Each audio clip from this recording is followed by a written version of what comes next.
మళ్ళీ నీకు జన్మ లేకుండా ఉండాలంటే నీకు మార్గం చెప్తున్నావు.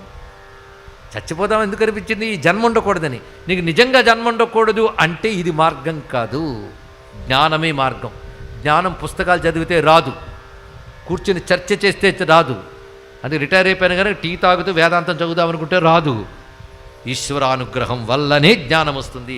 ఈశ్వరానుగ్రహాదేవ పుంసామద్వైత వాసన యమే వేష వృణితే తేన లభ్య.